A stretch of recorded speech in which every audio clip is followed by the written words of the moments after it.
Hello and welcome to IGN Overclocked, episode number 15. My name is Mitch Dyer. I'm your host, joined as always by Dan Stapleton. Hello, and welcome to Movie Phone. Movie Phone. Please just tell me the name of the movie you'd like to see. Louis DeYoung, welcome back. Hey, thanks for having me. Yeah, of course, man. Anytime. We got lots of good stuff to talk about this week. We're going to run down a bunch of different stuff, but I want to start out. November is coming to an end. We're a little early this week because of U.S. Thanksgiving. So next time we come back, it will be December. Just as kind of the game season is winding down. So I wanted to look back, as we do every month, at our favorite PC games of November. Daniel. It's Fallout for me. I mean, there's really no question. And Battlefront, real good, but Fallout. How come? Like, why Fallout above, like, Legacy of the Void or Battlefront or anything else that came out in the month? Legacy of the Void is also... I'm not finished with Legacy of the Void yet, but, I mean, for me, that would probably be, well, arguably my number two. But, man... Like, I don't like the story of StarCraft at all anymore. Like, it's gotten, that was the one that was your limit? It's gotten real bad. Okay, that's disappointing. But I mean, the campaign design is good, but not as varied as I would like. The multiplayer, I'm just too old and slow for anymore. But I do want to try out the co-op. So I mean, at this point in time, when I haven't completely played all of StarCraft, it's kind of no contest for me. Fallout is just so all absorbing for me, all consuming. I can wander that wasteland for hours and hours and hours, and I'm really looking forward to messing with a bunch of mods. Yeah. There's like no question for me that I'm going to be playing for that game for a long time. As soon as I have time to play games that I don't have to play for work anymore. I'm actually really hoping the DLC stuff that comes out is going to be more geared toward me. I might have talked about this a little bit already, but like I love that the DLC they did for Fallout 3 was instant story stuff, like in a new location with new characters, with different themes and different focuses. And that, to me, is like, that's the Mitch Dyer Fallout. Like, Fallout 4 is so big and so absorbing that I kind of get lost in it. And I'm like, I don't know where to go. What do I do? I'm bored. I'm kind of hoping they go less in that direction and more in the direction of adding new systems to the existing world. I mean, like, and think about me, Dan. And I mean, maybe you know, in the way that Skyrim did with patches, like they patched in horse combat. Oh yeah, right? yeah. They patched in like a bunch of just new features for the existing world. Well, that's why that game was so popular for so long. Right. But I like the instant stuff. That's all well and good.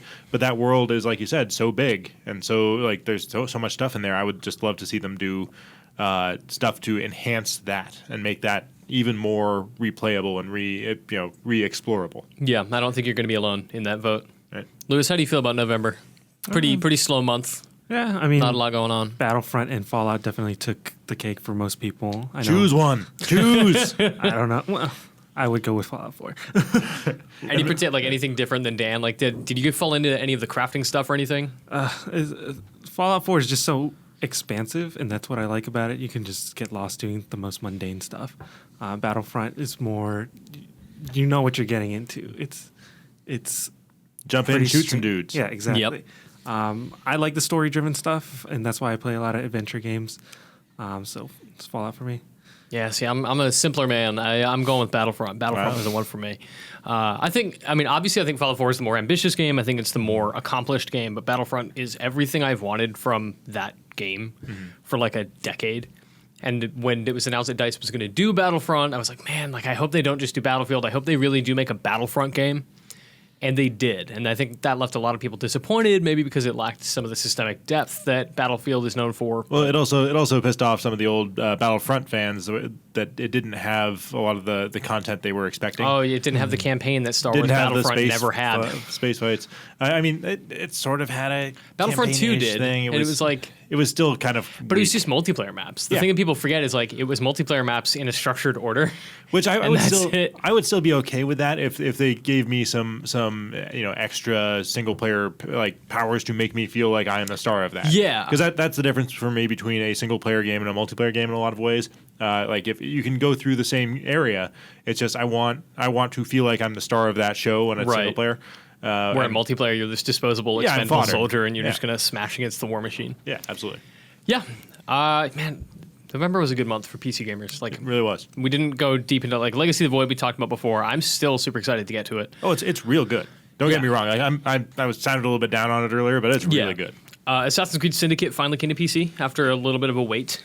Have you played much I on have PC? not. I have not touched I haven't it. either. I've been bad about it. But Honestly, I really want to check it out. I'm just not a big Assassin's Creed fan anymore. Me neither. And I'm actually, so I never sick of it. really Yeah, was. okay. I'm glad I'm not alone. I didn't want to get too deep into it in case I was like gonna be alone. But like, yeah, after 3, 3 was my turning point where I was like, I can't do this anymore. No, I mean, like it's not that I would think they're bad games or I wouldn't want to go near them. It's just there's so many other things to play. I'm just never. It's far enough down my list. I'm never going to get to it. Same with me. I mean, The Witcher is that for me. Dragon Age has been that for me for over a year at this point. I still have this like weird diluted fantasy that I'm actually going to go back and play Inquisition. I'll get to that like 80-hour game any day now. Any minute. As soon as I go back and finish Heart of the Swarm and It's just an embarrassment of riches. Like it's Yeah. Like we sound kind of glib about it. It's like, oh, I don't care about that game. It's like, no, we do care about those games. It's just there's just so much other stuff that we also care about. yeah, part of it is me like I take it back. My game of the month for November is Dota 2, which I fell back into again. And it's like I just keep forgetting how good that game is every time I'm away from it. And that game it continues to be like the most all-absorbing thing in my life. I continue to just spend hundreds and hundreds and hundreds of hours. And put Dota stickers on your girlfriend's laptop. She put that there. Also, it's a Final Fantasy character. It's actually Kimari from Final Fantasy X. They just stole from Final Fantasy. Like all of Dota's art, it's just stolen. It's just ripped up from elsewhere. Inspired by. So I mean, December is coming up, and it's not super exciting, but there is enough that I did want to go into like what we're looking forward to most.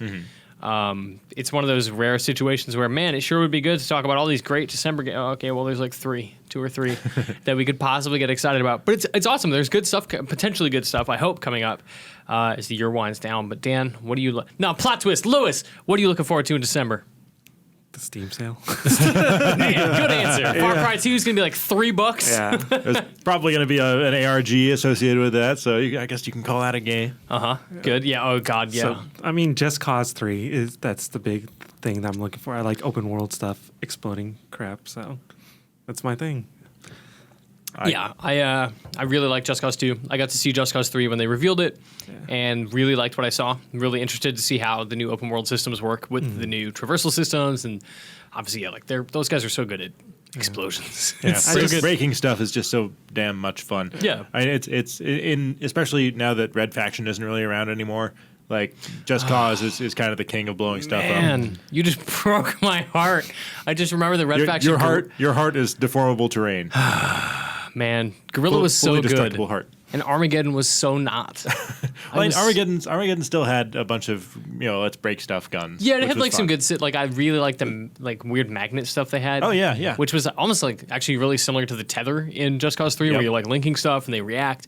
Like I love that kind of cool physics systems, but Guerrilla, man, like I just the had story so was much real fun. dumb. Oh, it was awful. Yeah. In Armageddon. Armageddon, yeah. Guerrilla's not great, but no, but it was like somewhat lucid that you're like, oh, cool, I'm a terrorist. I got it. I understand.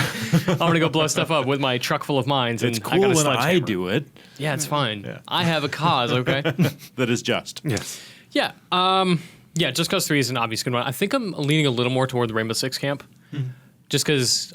You're more of a competitive shooter guy. Yeah, and more of a competitive anything at this point. Like Dota 2 really changed my brain. Like I used to just be all about like single player narrative experience, and now I'm just wired for competition. Yep. Although I mean, there is a nice little theme going on here for December, which is breaking stuff. Because Rainbow Six Siege, you can break a lot of stuff. That is very, very true, and I'm excited to do that. I actually am really excited to see how much of the sort of reveal version of Rainbow Six is still in the game, because the beta had a lot less deformation than we saw in the reveal. Oh, that's disappointing. Like I played at E3 like 2 years ago. Yeah, when they revealed it or whatever it was. I got to play it there, and it was everything was working, and I got to blow down some walls. Great. Yeah. So then they've taken some of that. Yeah, out. there's just it's some stuff like you throw a bomb on a wall or whatever, and it like that particular one doesn't break, or this chunk of wall is indestructible for some reason. Right. I mean, a lot of that is done for level design reasons. Sure. In practice, like once like Metal Gear Rising had to be completely rebooted because the idea was you could cut anything and you could just cut your way through a level to the end without actually playing the game. Yeah, I mean that kind of stuff. That's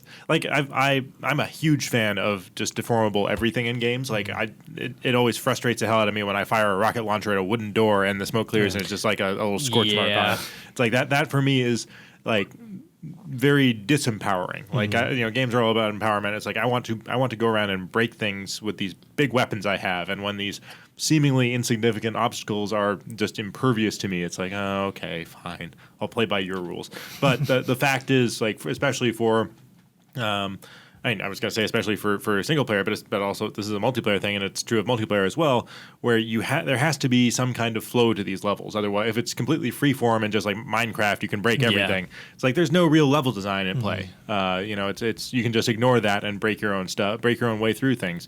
So I can understand why they would do that, why they would take out some of the deformable terrain stuff and make it so you can't go through this way. You've got to go through over this other way.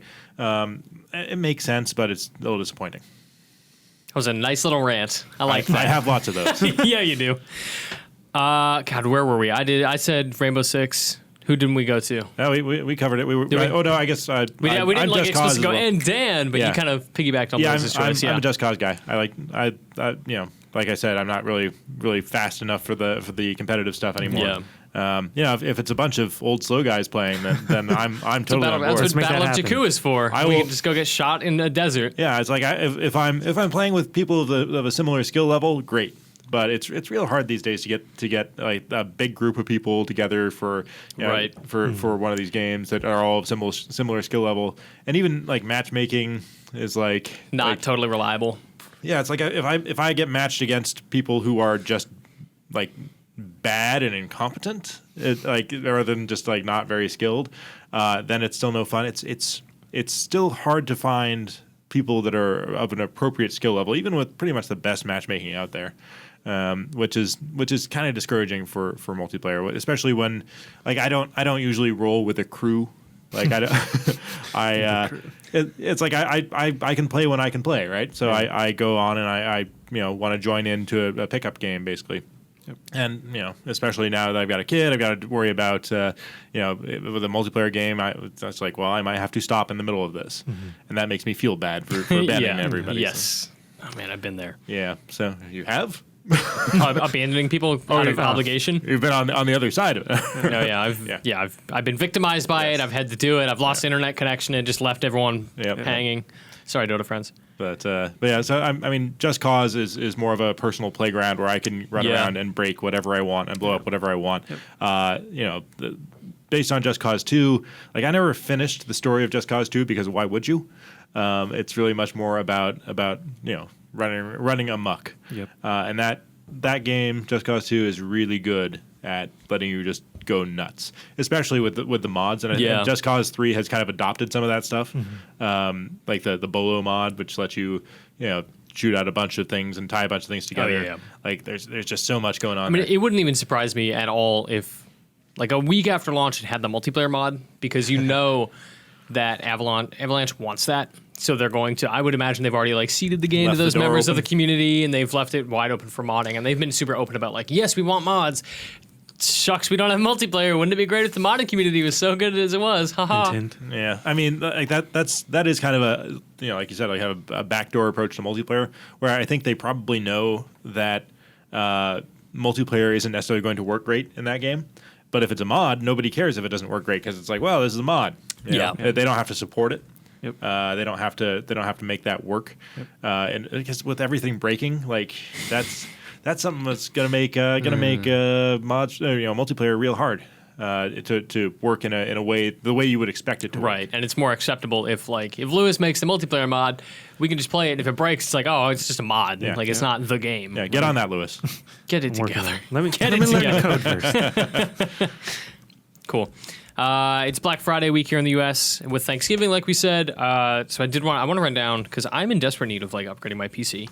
Yes. So I've been harassing our guy here in the office, Alex, and bugging Dan. Like, I don't know what graphics cards are anymore. What do I even do? How do I upgrade my PC? What is a GPU? How do I move stuff from one hard drive to another? I've never had to do it, and it's got me just full blown ready to spend a bunch of money I don't have on PC parts, particularly like a new graphics card. But now you have to spend less of the money you don't have. That's true. So running down a couple of these deals right now, there's some really, really good stuff, and I'm just going to move some stuff out of the way of my monitor. The best one we found right now that we have in the IGN Black Friday guide, which you can get at ign.com/wikis/Black-Friday-Cyber-Monday. Or just Google. Or Google IGN Black Friday, and you will get the wiki page. which by the way is just it's full of like literally. I'm looking at it now and it's like Target, GameStop, Best Buy, Sears, Kmart. If you want to go get your Kmart Black Friday deals, it's got all like Amazon, every online retailer. This thing is like built to save you money. This thing is awesome.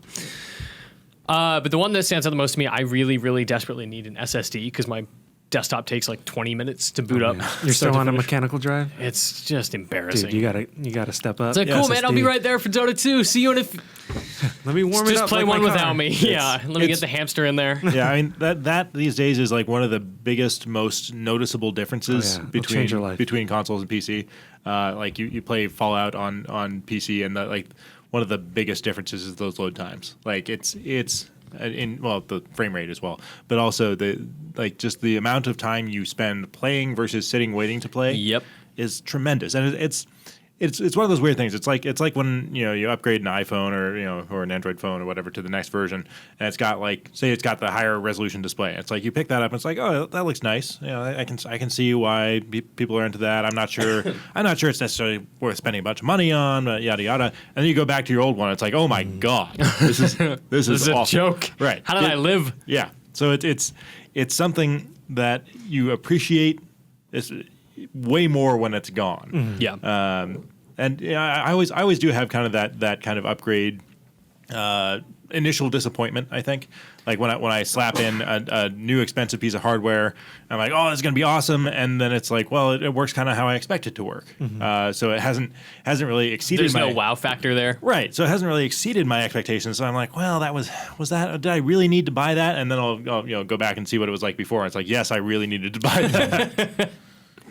So there's a Samsung 850 EVO deal right now on Amazon for an SSD, and the best deal seems to be the 500 gigabyte for $148. That's insane. It's ridiculous. That's crazy. 2 terabytes for about $700. Yeah, So you don't very pricey. Don't buy a 2 terabyte SSD. No. Yeah, Not you're not gonna want to fill. Yeah, and like 5 years from now, maybe. Yeah. but like a 512 gigabyte. Like what I do for my games on Steam is I use Steam Mover, which is I think it's like a 5-year-old little program now. It hasn't been updated, but it doesn't need to because it just does one simple thing, which is to transfer your Steam installs from one drive to another. So I've got a 512 SSD, but you would fill that up real fast with the size games are now. Yeah. So how big is an OS on average? 40 gigs now, 30 gigs. yeah. Man, that hurts. So like getting a 128 gig SSD is like, well, you can get by, but you definitely need I was just Steam going to Mover. ask because there's Install 120 one gig game. SSD. Yeah, right. Yeah, install GTA and you're full. Yeah. 120 gigabyte SSD on Amazon right now. The same brand is $66. Yep. Which is like really awesome, but Yeah. if you're not gonna you're gonna fill it up so Save up for the fast. 500. Yeah, That's but- the sweet spot. But yeah, so like you can Steam isn't great about it now lets you say what drive you want to install it to. Oh, cool. So you can just Yeah, point to. But the problem is like if you want to keep that on your computer without deleting it and re-downloading it later, it's difficult to move it from one place to the other. So Steam Mover lets you just swap it from one to the other, and it creates a bunch of shortcuts. That's handy. basically. Is that just an extension? No, it's Or just a an free app? little app. That's cool. Yeah, just download Steam Mover. Man, that'll make things so much easier Or if I Google it, rather. if I end up biting the bullet and buying this thing. You absolutely should. It's it's $122 off. How do I say no? Could I get? I'm looking at the 250 and it's $80, and I know that that's not going to be enough. I mean, It's it not. is enough. Like if you are maintaining it using Yeah. Steam Mover and moving it back Yeah. and forth, it's a little bit of pain in the butt, but Pay for the convenience. Yeah, I should probably just buy this, ship it to the office, drive my PC into the office, and have you show me how to extract my OS and do all that stuff. Because I have no idea. I've never had to move Hey, from one hard drive to you- another. Yeah, I mean, built my machine, but yeah. I don't know how to do anything with it now. you should definitely do a fresh install at this point. I think you're probably overdue. It's been 4 or 5 years. You should Yeah. definitely do a It's fresh install. been so Yeah, long. It's not Rot is nearly real. as painful as you think it will be. I don't see the annoying thing is I have 7 at home, Okay. but I don't qualify for 10. Yeah, you do. Oh, really? My machine tells me I flat out do not. What? That's weird. Like I version never of got 7 is it? I don't know. Is Like it I some think it's weird like enterprise something. Right, like I think it's like a very basic lowest level editions, like whatever I thought they is were all- above student that doesn't So you have to qualify have for some home reason. premium or something. Right, exactly. Okay. It probably would have cost me like $10 more at the time, and I was like, oh, this is fun. But whatever. I mean, if I need to buy an OS, it's fine. Yeah. OEMs are not expensive. No. And Windows 10 is great. I love it. It's so much better than Windows 7. I still kind of miss the simplicity of 7's UI design. Yeah. I should say. It's 10 is worlds better than 8. Yeah, I mean, it's still anytime I use a Windows 10 PC, it's still a little off to me. I'm just like something like things are just wrong gotta enough get used that to it's it. not the Windows I've known for 20 years. But like 10 has most of the UI familiarity you get from 7. A few dumb things like it takes you have to go through an extra hoop to change your screen resolution now, which is real Yeah. dumb. But What a weird thing to gate. yeah, it's like why would you do that? But it gets all the performance increases, which are significant over 7, Okay. and security. Yeah, security and backup features, file history, that type of stuff. Yep. How is Windows 10 Pro 64-bit for $120? How is that? Decent, yeah. Decent? Okay, that's going Run right. of the mill. Yeah. okay. So that's in the Black Friday guide. I'm just skimming to find some good stuff here. There also I saw on there some GTX 980s for $500, which is that's pretty much top of the line card without going into Titan range. Yep. And The dream. yeah, I mean you're like that's a pretty good price on that card. Yeah, I mean, I'm skimming the Newegg Black Friday deal page, and there's so many like really good priced processors. Yeah, there's what was it, an i5 something for $200. It was like a high end i5. the 4690K quad core. Yeah, it's 2.5 gigahertz, 209.99. Wow. That's like $40 or $50 off. That's awesome. It's pretty good. God, yeah, I have this problem, like when I see these deals, I'm like, okay, awesome, like a good deal on an SSD, and there's like there's a new case that I could use that's a little bit better. So you're building a new PC. But Gosh, I'm just building a new one. I might as well just get a new motherboard and a new processor. Like, I don't need to do that at all. I don't like. I forget what CPU you have, but Like an i7 2600. yeah, something, like something. any i7 is still like Still pretty pretty good. good. Like Yeah. as long as you're not running like a Core 2, like you're Yeah. fine. Like CPUs, like you would definitely see some benefit from upgrading your CPU, but CPUs are like any like quad core CPU is still going to be fine for All right, most gaming. all right. So like I would say just upgrade your SSD and your graphics card if you need to, but like all the other stuff is going to be fine. All right. But Fine. but there's a GTX 970 in there. That's a card I have for like $250, something like that. 290. 290. Yeah, and that's I nice. paid $350 for mine. Dang, really? Wow. Yeah. Wow. Okay. I opened the page just to see what the discount is. Like, I don't know what stock price is for it now. It's not showing up. there's just so many variations of those cards, right? Which one do Yeah. you have, Dan? I got the I believe it was the Gigabyte. So it's got the huge fans on it. It's It does. quiet, right? Yeah, it's fairly quiet. It's I think it's a little bit louder than my 570 was, but not by much, and only like under load. Wow, you jumped from a 570 to a 970? I was only skipping one generation. There's a bunch of really good PC headsets, just like Sennheisers and stuff on Well, sale sorry, for like two generations. My Yeah. mistake. All right. some good Sennheisers for like $150 on Amazon for Black Friday. So if you need like, I don't know, like I don't have speakers at home for my PC. Like I always play with headphones. Yeah. Because I just prefer the sound, and that way I'm not like Bothering your neighbors. or your my girlfriend, sleeping. who's just like, please stop playing Dota. Please just put headphones on always. Gosh, what else? Just there's so much stuff here. Yeah. I'm just trying to find Alex's email. Yeah, and absolutely check out this wiki page because it's a good way to stock up your Christmas list. It is exhaustive. Yeah. It is like Prepare your wallet, though, because you'll be tempted to buy it's everything. scary, right? Like it's that rabbit hole problem I was talking about. Like you see one, and you're like, oh. What else? What's going on in like watches? Yeah, Like, you just start looking at like other random stuff. But the Amazon nice is a thing- scary place right now. The nice thing about being a PC gamer for this kind of thing is like you can spend a bunch of money on your hardware this time of year, and then along comes the Steam sale in a month, Exactly. Oh my and God. you get a bunch of really cheap games to play on your fancy new hardware. Yep. So like you do get to spend on one side and reap the benefits. There's so much. I'm like looking through the whole wiki now, trying to find like what we're missing.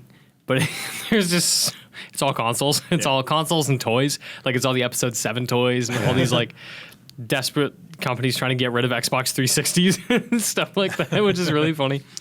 What's interesting is I don't see anybody selling like decent, fully built PCs, which I mean I never recommend anyway.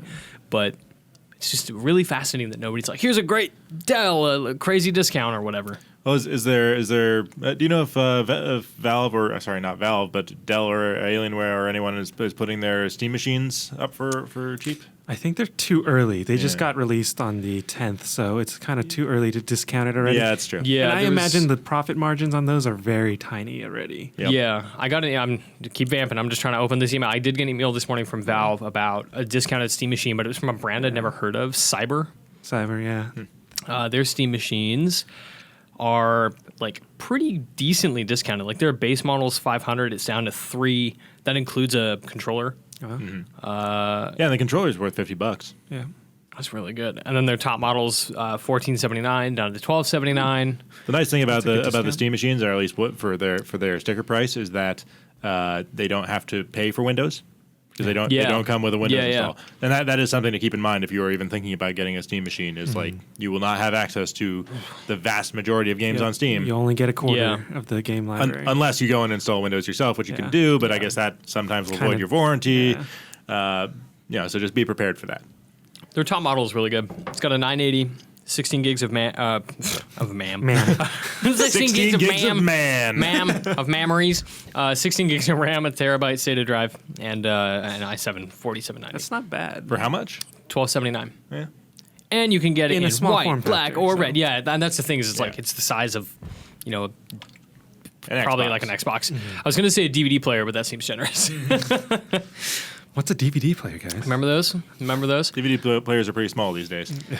Yeah, so if you're in the market to build a PC or you want to upgrade like I do, go look at the very scary IGN Black Friday page. Look at some monitors, look at some GPUs and some cases and some processors that you probably don't need to buy but will. Well, I mean, again, like the SSD is the way to go. Like if you're just looking for something to best improve your quality of life, like I do. unless your graphics card is real old, Yeah. then the SSD is gonna make a big difference. Exactly, and not just for gaming, like everything else It'll like, boot that up. you use your It'll PC boot up for. really fast. It'll start up. Word's going to everything open really so fast for me. That's right. It will.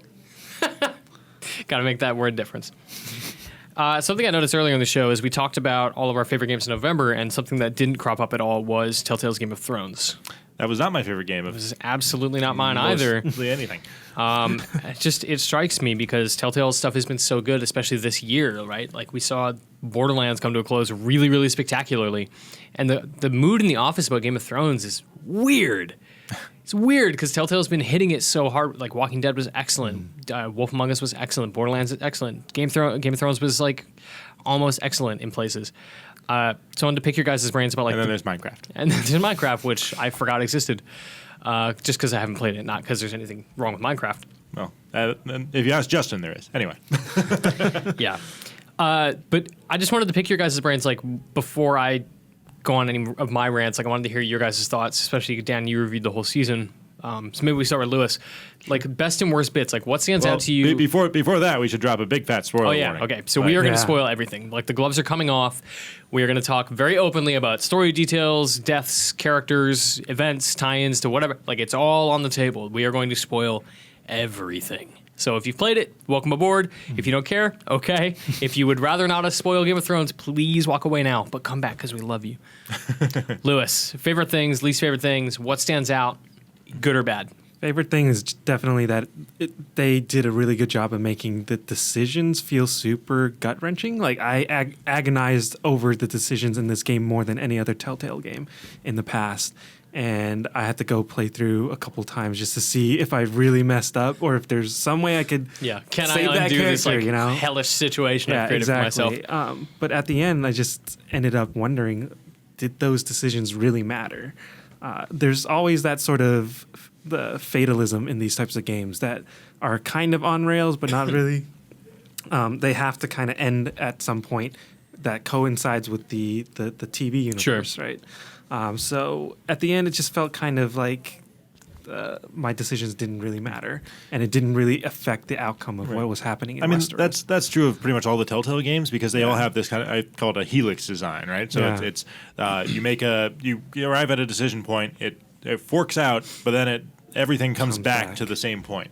And that's, realistically, that's the only way they can do this style of thing. Like they can't Yeah. They can't have a branching story to the point where they're making basically 10 different outcomes, Yeah. completely At different that outcomes. point, they're making different games. Yeah. And somebody would play through it and only see 10% of the content they made rather than probably 75%. That's where The Witcher 2 stands out. Like, you make a decision halfway through The Witcher 2 that sends you to literally a different part of the world that you only see if you make that choice, and it is like 12 hours of content in a space that you will never see if you had made the other choice, which takes you to a different place and you meet different characters and different quests happen. It's crazy how much they split that game. And to the credit of Telltale for Game of Thrones, they did do some pretty impressive splitting. And at the end of episode 5, when you decide whether to kill Roderick or Asher, or to save Roderick or Asher, I should say.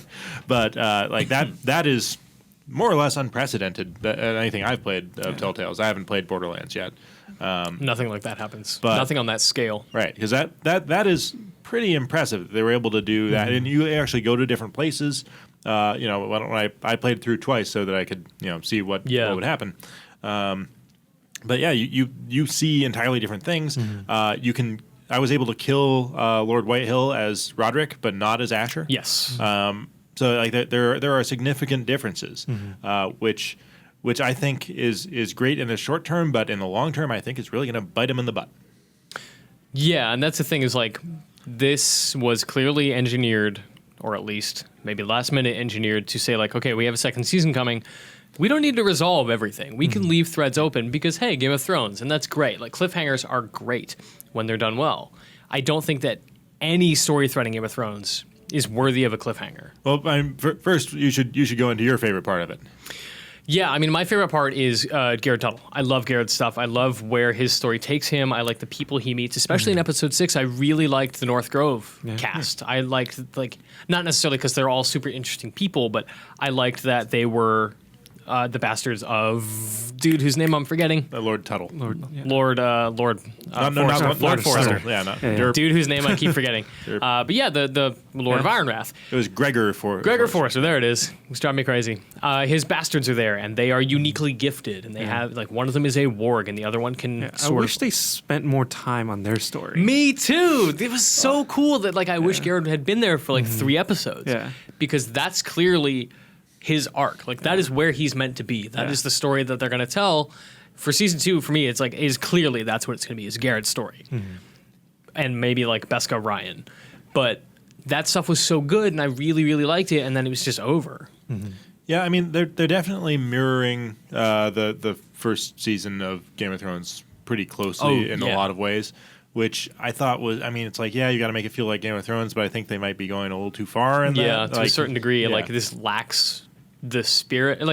It maintains the spirit of Game of Thrones, but it lacks the spirit of surprise that Game of Thrones has. Yeah, I guess it also incorporated parts of the second season, Ironwrath, had the same fate as Winterfell, and including with the warrior woman riding off with the youngest son. Yeah, well, and the Foresters just feel like the Starks in basically every way. They don't feel like a defined, interesting, unique family to me, aside from in the grand scheme. I mean, on a more granular level, I really do like them as people. I really believed in Garrett wanting to help these people, and I wanted to make him do whatever he needed to do. And I really liked Asher because Asher was sort of the most scorned of this entire family, and he came back in the middle of all of this stuff that he had missed, and that stuff is so good, and that's when Game of Thrones is at its best with its writing. I liked that a lot, but I never really got the sense that Asher was estranged.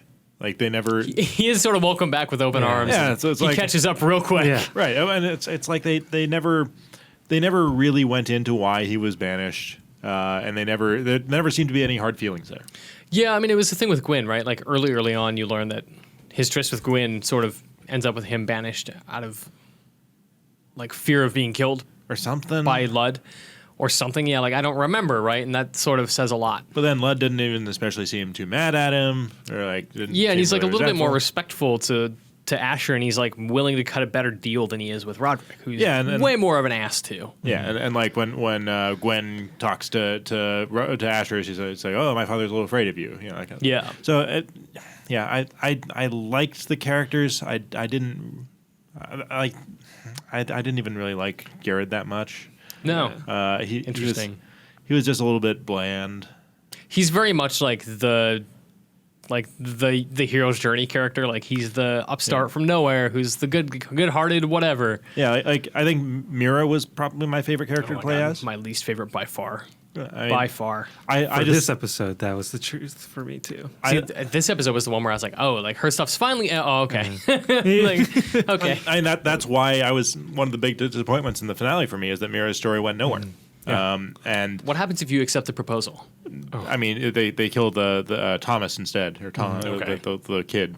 Still a dissatisfying ending. You're stuck with this guy that you don't want to marry, but you have to survive. See, and that's my thing is like this whole thing feels super dissatisfying in a way that is punitive to the player, but a little bit true to Game of Thrones, which is like anyone who maintains loyalty to their family in Game of Thrones ends up paying the price. And if you do that here, same thing. But as a player, that's not satisfying. Like you decide, I want what's best for this family. I'm going to do everything I can to get it. And you are just annihilated. And it felt bad. Like I just didn't feel like I anything I did amounted to anything. Nothing felt in my control. And to your point, like the choices felt super meaningless. Right. And in my review, like I was pointing out that I think like this type of story works much better in a scripted show or book than it does in an interactive game.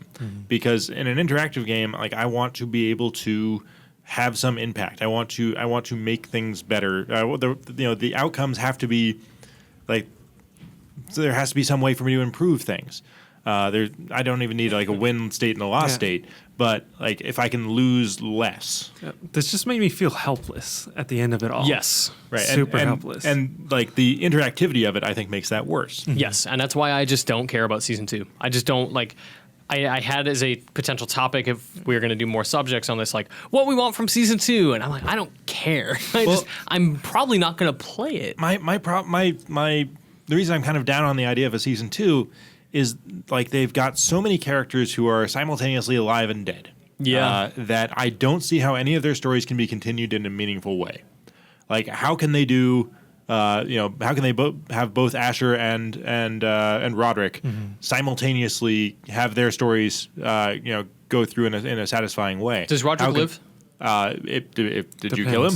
Well, I mean, does he live in episode 6 if he's your guy? Yeah. Okay. They're basically model swapped for the ending. But they definitely they get hurt and then they live. Yeah, same exact thing.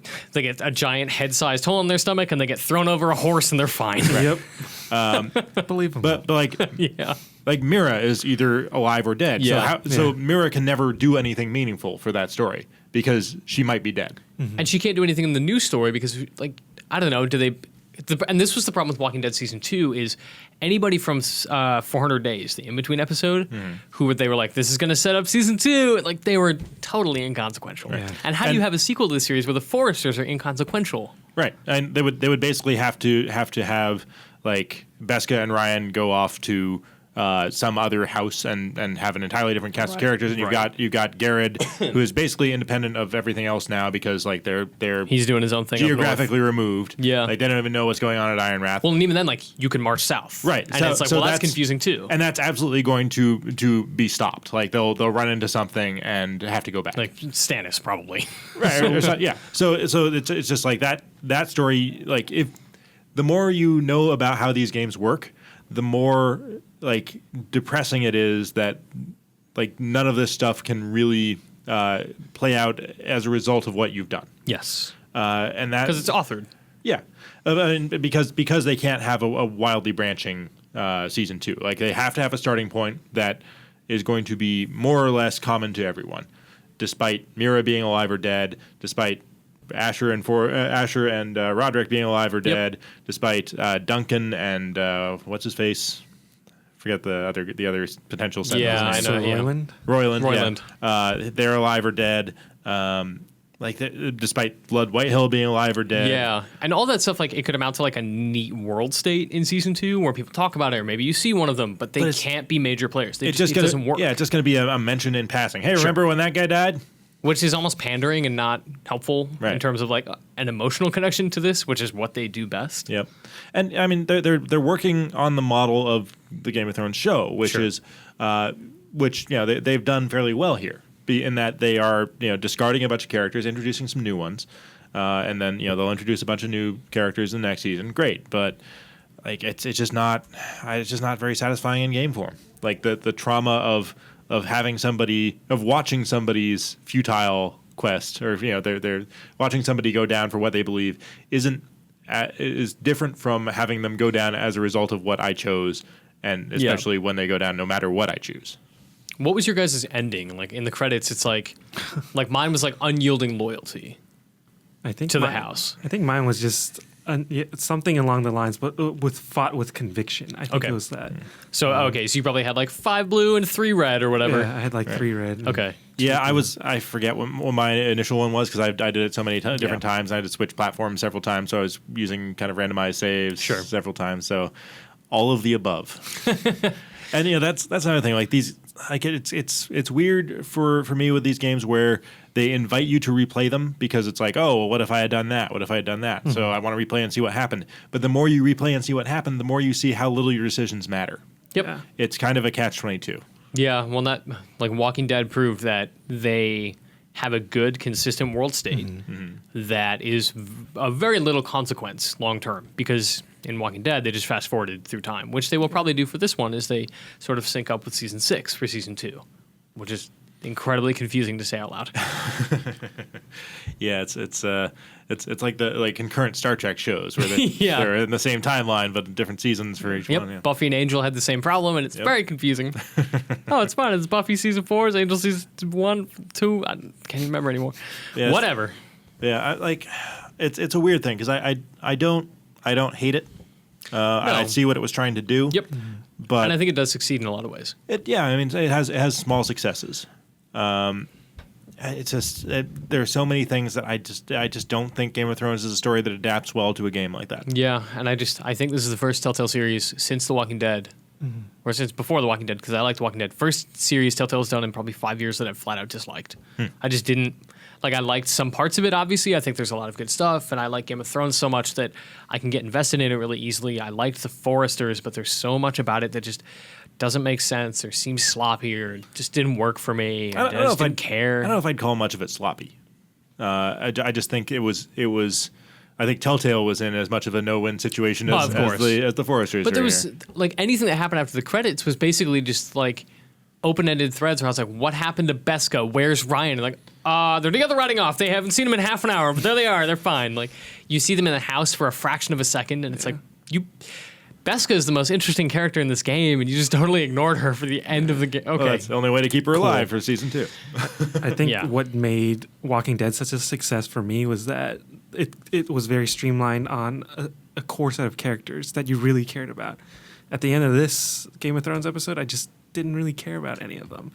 Like, I cried for the first Walking Dead, but this, I was like, really? I was just kind of let down by it. And, again, I think it was partially because we'd seen that before. Like, Winterfell, maybe it's just Game of Thrones fatigue. Yeah, well, no, I don't even think it's that, because I was excited for 6, and I'm glad that I played it. Like, I don't, like, I say that I dislike the series, but I don't regret playing it, which is a weird set of feelings to have. So ambivalent. Yeah, I don't know, like, it's like, I probably would have given like the overall season on the IGN scale like a 6. Like, it's okay. Yeah. I got something out of it, but it's deeply problematic for me. Yeah. I think it's just kind of flawed in concept. Yeah, execution pretty good. In concept, not so good. Yes. Cool. So that's all we have for this week. Hope everyone has a good Thanksgiving. But before we go, you can follow me on Twitter. I'm at MitchD. You can check me out on IGN's Podcast Unlocked. That's our Xbox podcast. My Battlefront review is live on IGN, and that's sort of all I've got going on right now. For now, it's going to be a nice little break. Dan Stapleton, what are you doing this week before we take off? I'm going to be reviewing Just Cause 3. Nice. So, working on that. Can you say when the review is going up? It'll be soon. Right around launch. How about that? Cool. That it? Yeah. You're Dan Stapleton on Twitter. Lewis, what's up? Year-end roundup. So right now I'm working on a best media streaming device post. We're going to do some roundups for smartphones, tablets, things like that, just to round out the year. Cool. And if you go to IGN.com/Prime, you can subscribe to IGN Prime, which gets rid of all the video ads on the videos. If you don't want to watch those, it's the best. I'd never have to see an ad in front of a video again. It's great. Also, the free game of the month right now is Noct, which is a cool PC game, and Paladin's PC beta is ongoing, which we talked a little bit about last week. So you can check that out. We'll be back next week, probably around the regular time after the break. If you have topic suggestions, questions, all that stuff, just tweet at any of us using the hashtag Overclocked for now. We're still trying to figure out how to get an email set up. I don't know how to do it. You just have to ask them to do it. I just don't know who I have to ask. We can get that. I gotta talk to Sam. solved. I'll do that this week and make sure we get it set up so then we can actually receive your emails and feedback and stuff like that somewhere outside Twitter. So yes, we will see you next week for episode 16. Thank you for listening, watching, however you consume the show, and have a good Thanksgiving.